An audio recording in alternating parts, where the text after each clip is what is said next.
ಜನಪ್ರಿಯ ಶಾಸಕರಾದಂಥ doctor Kothur G ಮಂಜಣ್ಣನವರೇ,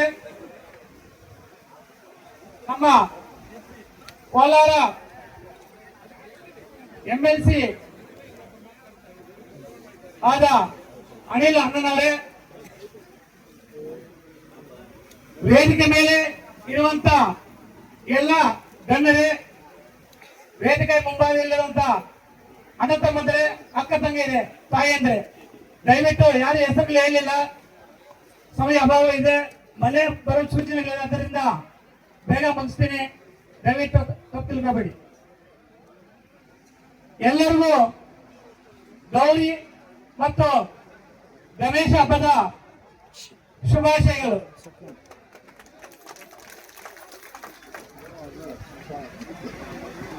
ಕಳೆದ 2023 ಚುನಾವಣೆಯಲ್ಲಿ ನನಗೆ ಸುಮಾರು 68,000 ಮತಗಳನ್ನು ನೀಡಿದ್ದೀರಾ. ಅದಕ್ಕೆ ತಮ್ಮೆಲ್ಲರಿಗೂ ಧನ್ಯವಾದಗಳನ್ನು ತಿಳಿಸ್ತೇನೆ. ನಾನು ಎಲೆಕ್ಷನ್ನಲ್ಲಿ ಸೋತರೂ ಕೂಡ ನೀವು ಕೊಡುವ ಅಭಿಮಾನ ನೋಡಿದಾಗ ನನಗೆ ಯಾವುದೇ ರೀತಿಯ ಎಲೆಕ್ಷನ್ ಅಲ್ಲಿ ಸೋತಿದ್ದೀನಿ ಅಂತ ಯಾವತ್ತೂ ಕೂಡ ಒಂದು ದಿವಸ ಕೂಡ ಆ ತರ ಅನಿಸಿಲ್ಲ. ನಿಮ್ಮ ಪ್ರೀತಿ ವಿಶ್ವಾಸ ಕೂಡ ನನಗಿದೆ. ಮುಂದಿನ ದಿನಗಳು ಕೂಡ ಇದೇ ರೀತಿ ನಿಮ್ಮ ಪ್ರೀತಿ ವಿಶ್ವಾಸ ಇರುತ್ತೆ ಅಂತ ನಂಬಿದ್ದೀನಿ.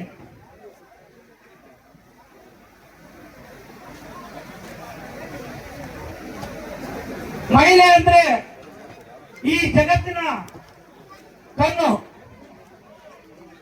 ಮಹಿಳೆಯರನ್ನು ನಾವು ಎಲ್ಲಿ ಗೌರವಿಸುತ್ತೇವೋ ಅಲ್ಲಿ ದೇವರುಗಳು ನೆಲೆಸಿರುತ್ತಾರೆ ಅಂತ ಪುರಾಣಗಳಲ್ಲಿ ಹೇಳ್ತಾರೆ.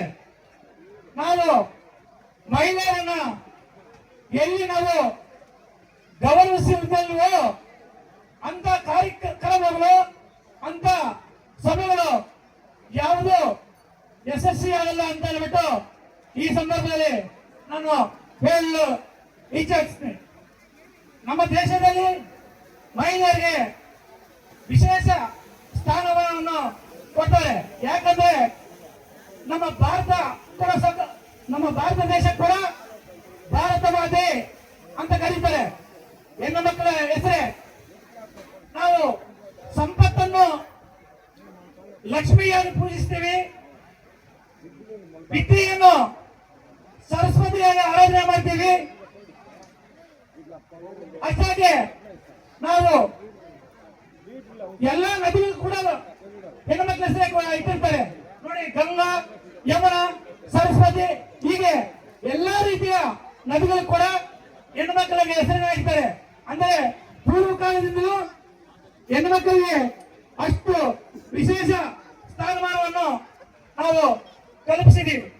ಈ ಜಗತ್ತಿನಲ್ಲಿ 84 ಲಕ್ಷ ಜೀವರಾಶಿಗಳಿವೆ.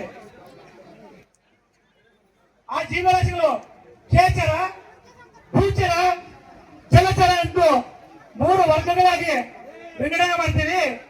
ಖೇಚರ ಅಂದ್ರೆ ಆಕಾಶದಲ್ಲಿ ಹಾರಾಡುವ ಪಕ್ಷಿಗಳು, ಭೂಚರ ಅಂದ್ರೆ ಭೂಮಿ ಮೇಲೆ ನಡೆದಾಡುವ ಪ್ರಾಣಿಗಳು, ಜಲಚರ ಅಂದ್ರೆ ನೀರಿನಲ್ಲಿ ಬದುಕುವ ಜೀವಿಗಳು.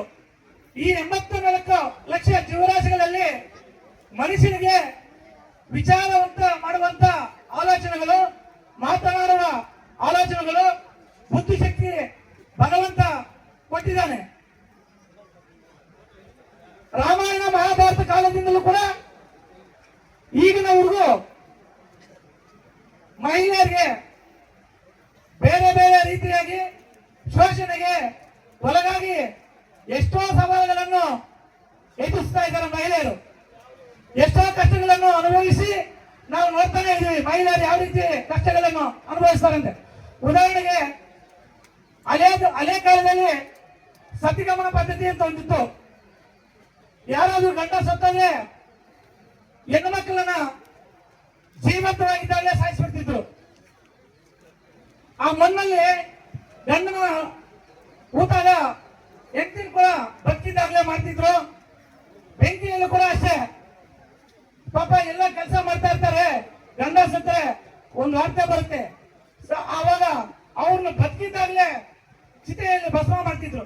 ಇಂಥ ಮೊದಲು ಮೂಢನಂಬಿಕೆ ಕಾಲಗಳಿತ್ತು. ಈಗಲೂ ಕೂಡ ಬಾಲ್ಯ ವಿವಾಹಗಳು ಹಂಗೆ ಮುಂದುವರಿತಾ ಇದೆ. 18 ವರ್ಷದ ಕೆಳಗಡೆ ಮದುವೆಗಳು ಕೂಡ ಮಾಡ್ತಾರೆ.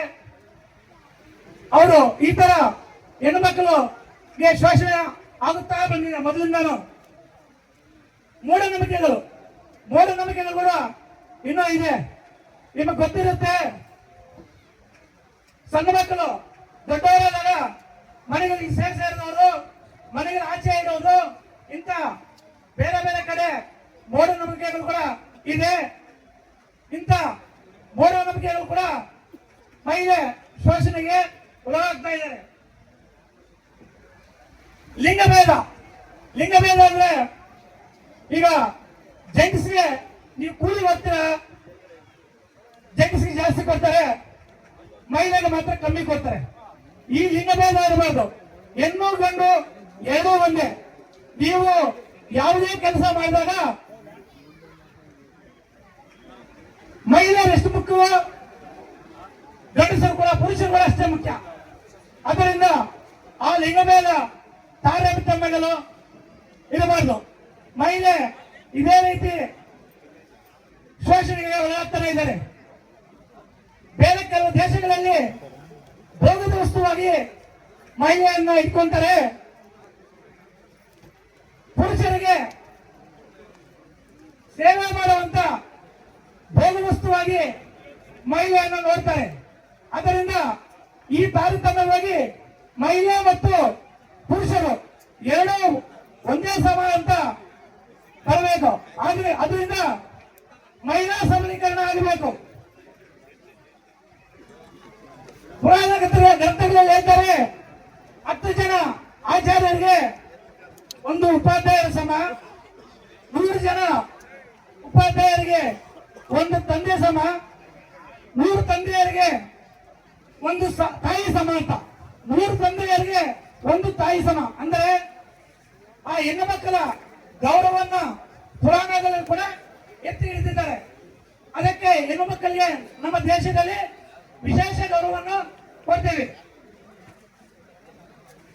ಭಾರತದಲ್ಲಿ ಕರ್ನಾಟಕದ ಇತಿಹಾಸ ಪುಟಗಳನ್ನು ನೋಡಿದಾಗ ಬಸವಣ್ಣ ಕ್ರಾಂತಿಕಾರ ಚಳವಳಿ ಮಾಡಿದಾಗ ಸಮಾಜ ಸುಧಾರಣೆಗಾಗಿ ಅಕ್ಕ ಮಹಾದೇವಿ ಸ್ವತಂತ್ರ ಸಂಗ್ರಾಮದಲ್ಲಿ ಬ್ರಿಟಿಷರ ವಿರುದ್ಧ ಇಟ್ಟಿಗೂ ಮಹಿಳೆ ಹೋರಾಡಿದ ಝಾನ್ಸಿ ರಾಣಿ ಲಕ್ಷ್ಮೀಬಾಯಿ, ಮೊಘಲರ ಸೈನ್ಯದ ವಿರುದ್ಧ ಹೋರಾಡಿ ಛತ್ರಪತಿ ಶಿವಾಜಿ ಮಗನಿಗೆ ಆಶ್ರಯ ನೀಡಿದ ಝಾನ್ಸಿ ರಾಣಿ ಚೆನ್ನಮ್ಮ, ಈಗ ಅನೇಕ ಮಹಿಳೆಯರು ಕೂಡ ನಮಗೆ ಸ್ವಾತಂತ್ರ್ಯ ಸಂಗ್ರಾಮದಲ್ಲಿ ಹೋರಾಡಿದರೆ ಮಹಿಳೆಯರು ಕೂಡ ಯಾವುದರಲ್ಲಿ ಕಮ್ಮಿ ಇಲ್ಲ. ನಮ್ಮ ದೇಶ ಬಲಿಷ್ಠವಾಗಬೇಕಾದ್ರೆ, ಆರೋಗ್ಯಕರ ರಾಷ್ಟ್ರವನ್ನು ನಿರ್ಮಾಣ ಮಾಡಬೇಕಾದ್ರೆ ಫಸ್ಟ್ ಕುಟುಂಬ ಮುಖ್ಯ. ನೀವು ಕುಟುಂಬ ಕಾಪಾಡ್ಕೋಬೇಕಾದ್ರೆ ಆರ್ಥಿಕತೆ ಇರಬೇಕು, ಶಿಕ್ಷಣ ಇರಬೇಕು. ಈ ಆರ್ಥಿಕತೆ ಇರಬೇಕಂತಾನೆ ನಮ್ಮ ಕಾಂಗ್ರೆಸ್ ಸರ್ಕಾರದ 5 ಗ್ಯಾರಂಟಿಗಳನ್ನು ಘೋಷಣೆ ಮಾಡಿದ್ದಾರೆ. ನೀವು ಮೊದಲು ಆರ್ಥಿಕತೆಯಲ್ಲಿ ಸಬಲೀಕರಣವಾಗಬೇಕೆನ್ನುವ ಉದ್ದೇಶದಿಂದ ಈ 5 ಗ್ಯಾರಂಟಿಗಳನ್ನು ಮಾಡಿದ್ದಾರೆ. ಈ ದೇಶ ಉನ್ನತ ಸ್ಥಾನಕ್ಕೆ ಹೋಗಬೇಕಾದ್ರೆ ಮಹಿಳೆಯರು ಎಷ್ಟು ಮುಖ್ಯವೋ ಪುರುಷರು ಅಷ್ಟೇ ಮುಖ್ಯ. ಇಬ್ಬರು ಸರಿಸಮಾನವಾಗಿದ್ದರೆ ಮಾತ್ರ ಈ ದೇಶವನ್ನು ಬಲಿಷ್ಠ ರಾಷ್ಟ್ರವಾಗಿ ನಾವು ಕಾಪಾಡಲಿಕ್ಕೆ ಅವಕಾಶ ಇದೆ. ರಾಜಕೀಯವಾಗಿ, ಉದ್ಯಮಿಗಳಾಗಿ ಉನ್ನತ ಸ್ಥಾನಗಳಲ್ಲಿ ಮಹಿಳೆಯರು ತೀರಾ ಕಡಿಮೆ ಇದ್ದಾರೆ. ಎಲ್ಲ ಜಾಬುಗಳಲ್ಲಿ, ಉನ್ನತ ಜಾಬುಗಳಲ್ಲಿ ಮಹಿಳೆಯರು ತುಂಬಾ ಕಮ್ಮಿ. ಈ ನಡುವೆ ಮಾತ್ರ ಬರ್ತಾ ಇದ್ದಾರೆ. ನೀವು ಉನ್ನತ ಸ್ಥಾನಗಳಲ್ಲಿ ಬರಬೇಕಾದ್ರೆ ನಿಮ್ಮ ಮಕ್ಕಳನ್ನು ಫಸ್ಟ್ ಓದಿಸಬೇಕು. ನಿಮ್ಮ ಸ್ವಂತ ಕಾಲದ ಮೇಲೆ ನೀವು ನಿಂತ್ಕೋಬೇಕು. ನೀವೇ ನಿರ್ಣಯಗಳನ್ನು ತಗೊಳ್ಬೇಕು.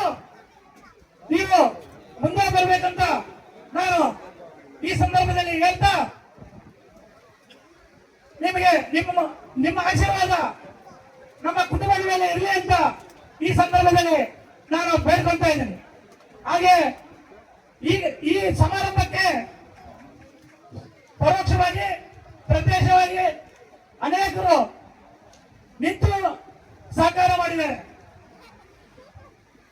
ಪೊಲೀಸ್ ಇಲಾಖೆ ಆಗಿರ್ಬೋದು, ನಮ್ಮ ಎಲ್ಲ ಲೀಡರ್ಗಳಾಗಿರ್ಬೋದು, ಊಟದ ವ್ಯವಸ್ಥೆ, ಇನ್ನು ನಮ್ಮ ಪೆಂಡಲ್ ಹಾಕಿದವರಾಗಿರ್ಬೋದು, ರಾತ್ರಿ ಮಳೆ ಬಂತು, ಇದಕ್ಕೆಲ್ಲ ನಿಂತು ಸಹಕಾರ ಮಾಡಿ ಎಲ್ಲ ಮುಖಂಡರು ನನಗೆ ಸಪೋರ್ಟ್ ಮಾಡಿ ಈ ಕಾರ್ಯಕ್ರಮಕ್ಕೆ ಯಶಸ್ವಿಯಾಗಿ ಮಾಡಬೇಕಾದ್ರೆ ಎಲ್ಲರೂ ಸಪೋರ್ಟ್ ಮಾಡಿದ್ದಾರೆ. ಅದರಿಂದ ನಾನು ಎಲ್ಲರಿಗೂ ಧನ್ಯವಾದಗಳನ್ನು ಸಲ್ಲಿಸಿ ನಿಮ್ಗೆಲ್ಲರಿಗೂ ಒಂದು ಸುತ್ತ ನಮಸ್ಕಾರ ಮಾಡುತ್ತಾ ನನ್ನ ಮಾತುಗಳನ್ನು ಮುಗಿಸುತ್ತೇನೆ. ಜೈ ಹಿಂದ್, ಜೈ ಕರ್ನಾಟಕ.